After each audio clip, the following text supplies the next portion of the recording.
아멘입니까? 여러분, 예수님께서는 하나님의 말씀을 거부하고 받아들이지 않는 사람들에게는 표적과 이적을 행하지 않으셨습니다. 말씀을 한번 보십시다. 마가복음 8장 11절에서 12절 말씀입니다.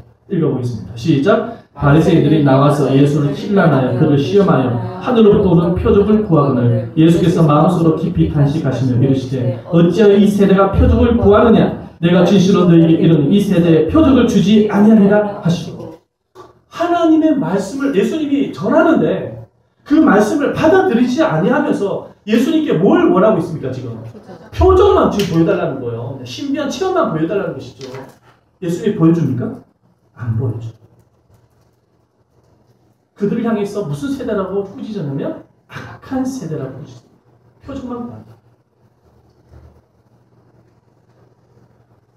여러분, 표적과 이적보다 더 앞세워야 될 것이 뭐냐면 바로 말씀의 역사입니다.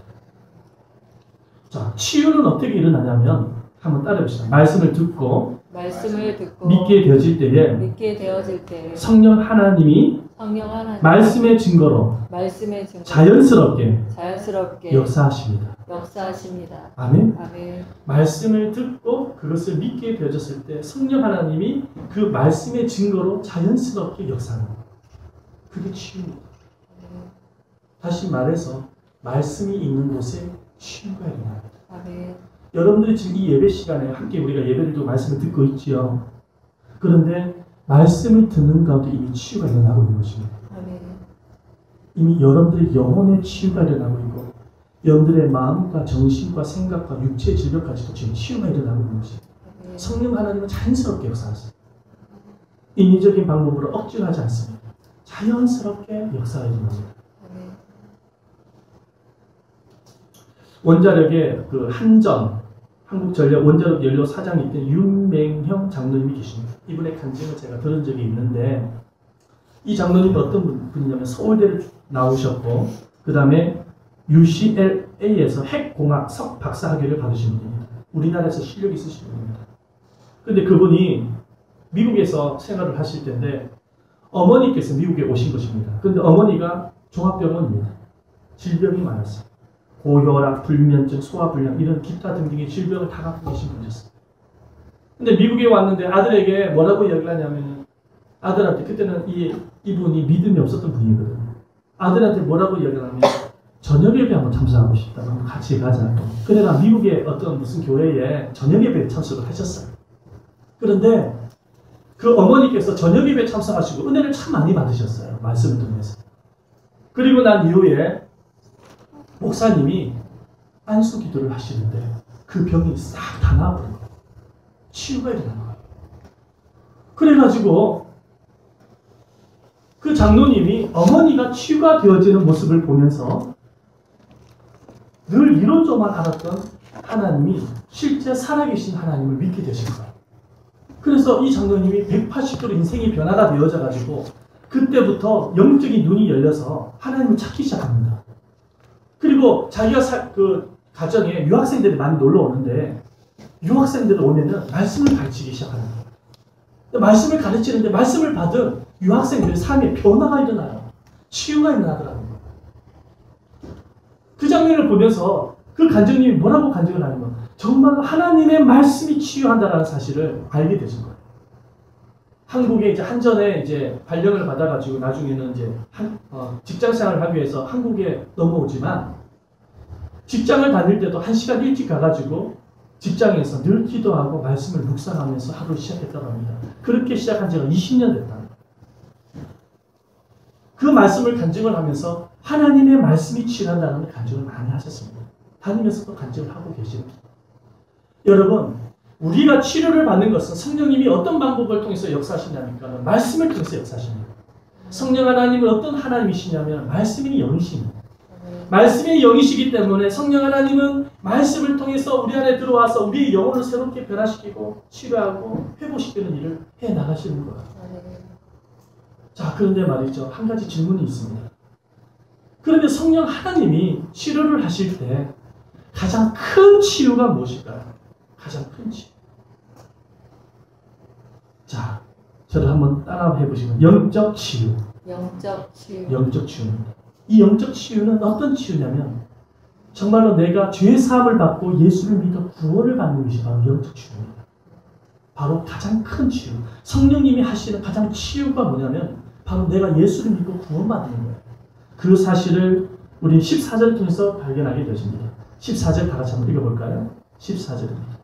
시작. 믿고 주께로 나오는 자가 더 많으니 남녀의 큰 무리더라. 믿고 주님께로 나오는 사람이 많은데 남녀의 뭐라더라? 큰 무리더라. 수많은 사람들이 예수를 믿었어요. 거듭남의 역사가 일어났다는 거예요. 중생의 역사가 일어났다는 거예요. 죄의 사함을 받았다는 거예요. 여러분, 아무리 육체가 질병이 치료를 받아도 그 영혼이 죄 사함을 받지 못하고 구원을 받지 못하면 무슨 소용이 있습니까? 그 영혼이 지옥불로 지금 가고 있는데 하나님은 여러 가지 방법을 통해서 치료를 하십니다. 하나님은 일반 은총을 통해서도 치료를 하실 수가 있습니다. 일반 은총이라는 것은 우리가 병원을 다니면서 병원의 약을 통해서 그리고 의사 선생님의 손길을 통해서 치료를 받을 수가 있는 것이죠. 그건 일반 은총입니다. 그리고 성령 하나님은 때로는 믿음을 심어주시기 위해서 초자연적인 방법으로 병을 순간적으로 낫게 하실 수가 있으신 분이십니다. 그러나 문제는 뭐냐면은 그와 같은 일반 은총이 있다고 할지라도 예수를 받아들이지 아니하고 믿지 아니하고 한다면은 여러분, 아무리 육체가 질병이 치료를 받았다고 할지라도 무슨 소용이 있습니까? 그 영혼이 지옥불로 가고 있는데 무슨 소용이 있습니까? 가장 큰 치유가 무슨 치유냐면은 예수를 믿고 구원받는 것입니다. 여러분, 요한복음 5장 말씀에 누가 등장을 하냐면은 38년 된 병자가 등장을 합니다. 그런데 그 38년 된 병자는 어떤 사람이냐? 움직이지도 못하는 사람입니다. 그런데 그 38년 병자가 어떤 전설이 있었냐면 베데스다 목가가 있었습니다. 천사가 한 번씩 베데스다 목가에 내려오면은 물이 움직이게 되어지는데 가장 먼저 들어가는 사람이 치료를 받을 수 있다는 전설이 있었습니다. 그래서 이 38년 된 병자가 치료를 받고 싶어서 그 베데스다 목가에서 기다리는데 누가 이렇게 넣어줄 사람이 없는 것입니다. 움직이지를 못하는 사람이었기 때문에. 그런데 그때 마침 예수님께서 오셔가지고 그 38년 된 병자를 치료해 주십니다. 기적이 일어난 것이죠. 이 38년 된 병자가 치료를 받았다는 사실을 주변의 사람들이 알고 물어봅니다. 어떻게 해서 그렇게 치료를 받았냐고. 근데 그 38년 된 병자가 뭐라고 이야기를 하냐면 어떤 사람이 와가지고 그분이 이야기한 대로 말한 대로 순종만 했더니 치료를 받았다고 설명을 해줍니다. 시간이 지나가고 난 이후에 성전에서 그 38년 된 병자가 예수님을 만납니다. 근데 예수님이 그 38년 된 병자에게 뭐라고 설명을 하시냐니까 이렇게 설명합니다. 14절 말씀 한번 읽어볼까요?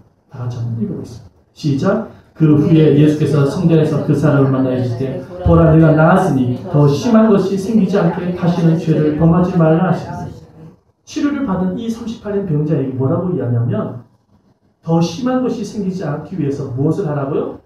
죄를 범하지 말라고 말씀합니다. 여러분, 이 말씀은 어떤 말씀입니까? 여러분, 예수를 믿고 거듭나지 아니하고 또다시 죄를 범하면 38년 병보다 더 심한 병이 생길 수가 있다는 것입니다. 지금 예수님 무엇을 말씀하고 있냐면 육체적인 질병보다 더 심각하게 생각하고 있는 것이 뭐냐면 죄를 더 심각하게 보고 있는 것을 보게 되죠. 이 죄가 왜 더 심각하게 보고 있냐면 여러분, 모든 질병의 근원은 어디서부터 출발하게 되었냐면 죄에서부터 출발되죠. 할렐루야. 동의하십니까? 인정하십니까? 여러분, 질병의 모든 근원은 어디서 출발되어진다고요? 죄로부터 출발하게 되죠. 그래서 죄로 인해서 육체가 망가지고 삶이 무너지는 거예요. 알코올 중독자가 병원 몇 번 다녀가지고 치료를 받았다고 할지라도 그 알코올 중독자가 죄 사함을 받지 못하고 변화가 일어나지 않으면 또 무엇을 찾습니까? 또 술을 찾아요. 그래서 결국에는 무너지는 것입니다. 여러분, 모든 질병의 근원은 바로 죄에서부터 출발